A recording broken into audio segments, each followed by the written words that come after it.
choose our socks for success in all endeavors. Fortunes rises from the heel, and good luck for life. Good morning. Today is Tuesday, October 29th, 2024. Today in history. On this day, 113 years ago, Joseph Pulitzer, the founder of modern American newspapers, passed away.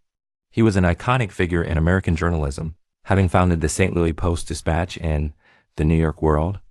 Pulitzer also established the Pulitzer Prize and founded the Columbia University School of Journalism, overseeing the design of a comprehensive set of journalism courses.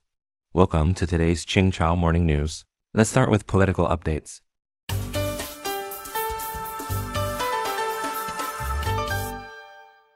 UN Secretary-General calls for 2 permanent seats for Africa. According to the United Nations News Center, on October 21, UN Secretary-General Guterres delivered a speech at the inauguration of the renovated Africa Hall in Addis Ababa, Ethiopia. He reiterated the call for global institutional reform and emphasized the need to support Africa, advocating for 2 permanent seats on the Security Council and stronger financial assistance to address the continent's challenges. Guterres noted that Africa continues to face issues such as climate change, conflict, and poverty, and stressed the importance of having a seat at United Nations negotiations. Currently, all member states have reached a consensus on establishing 2 African member states as permanent members of the Security Council. Canada limits immigration for the first time in a decade. Bloomberg News reports that Canada is expected to lower its annual permanent resident target to about 395,000 people next year, a 21% decrease from the 500,000 target set last year. This marks the first reduction in the number of immigrants by the Canadian government in over a decade, signaling a new era for a country that once welcomed immigrants with open arms.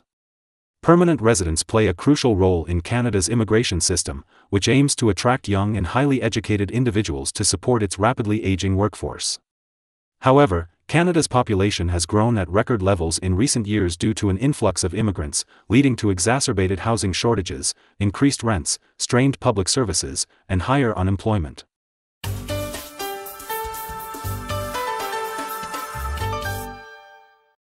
North Korean leader Kim Jong-un inspects strategic missile base publicly for the first time. According to the Korean Central News Agency, on October 23, North Korea released several photos of Kim Jong-un inspecting strategic missile bases, including the Hwasong-18 intercontinental ballistic missile and hypersonic missile capable of striking the United States. The photos show Kim patrolling inside an underground bunker at the base. This marks the first time Kim Jong-un has publicly inspected a strategic missile base and showcased weapons with nuclear strike capabilities. Analysts suggest that Kim's actions were a response to international concerns regarding North Korea's troop deployment to Russia. He appeared to send a message to South Korea and the United States, indicating that despite sending large-scale troops to support Russia, North Korea's internal military preparations and response capabilities remain robust.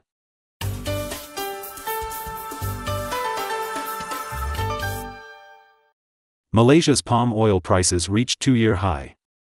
According to Bloomberg News, on October 23, crude palm oil futures on the Bursa Malaysia Derivatives Exchange rebounded 2.9% to RM4,514 per metric ton, marking the highest price since July 2022 and over 20% higher than the beginning of this year. At the close of trading, palm oil was priced at RM4,486 per metric ton, up RM100 or 2.28%.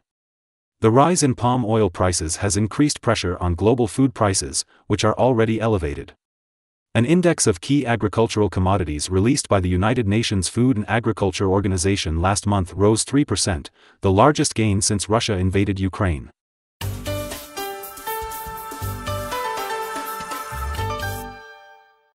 Tropical storm Trami devastates Philippines, affecting over 2 million.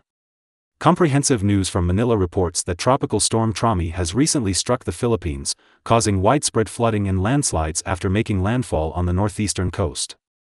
The storm has resulted in at least 26 fatalities and forced over 160,000 people to evacuate their homes, affecting approximately 2 million individuals. According to the National Disaster Risk Reduction and Management Council of the Philippines, the storm has impacted at least 12 regions, leaving 256 roads and 40 bridges impassable. Power has not been restored in at least 9 areas, and airlines have cancelled more than 70 flights. The Philippine Civil Defense Office noted that over 163,000 people are currently taking refuge in evacuation centers, primarily in the Baikal region. Terror attack on Turkish aerospace headquarters leaves 4 dead, 14 injured. Comprehensive News from Ankara reports that on October 23, an explosion occurred at the Turkish Aerospace Industries Company, located about 40 kilometers north of the capital. The incident resulted in 4 deaths and 14 injuries. Video footage showed thick smoke rising from the scene and flames shooting into the sky. Turkey's Interior Minister Ali Yerlikaya condemned the attack, though no organization has claimed responsibility. Public information indicates that the company specializes in manufacturing aircraft, helicopters, drones, and satellites. Turkey's defense industry is notably recognized for its Bayraktar drone, which accounts for approximately 80% of the country's export revenue and is projected to exceed $10.2 billion in 2023.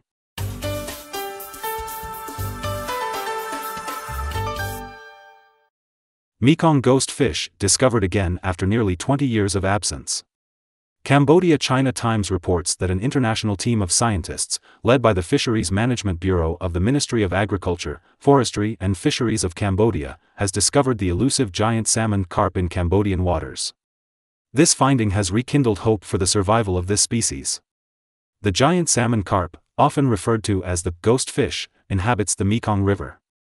It features hook-shaped jaws and a salmon-like body, with a maximum length of about 1.3 meters. Its behaviors and whereabouts have remained largely mysterious, and there have been no recorded sightings of the giant carp since 2005. According to Ceylon Press, the main contract for lithium carbonate was recently reported at 75,250 yuan, reflecting an increase of 3.01%. That's all for today's Qingchao Morning News. Thanks for watching. Join us at the same time tomorrow.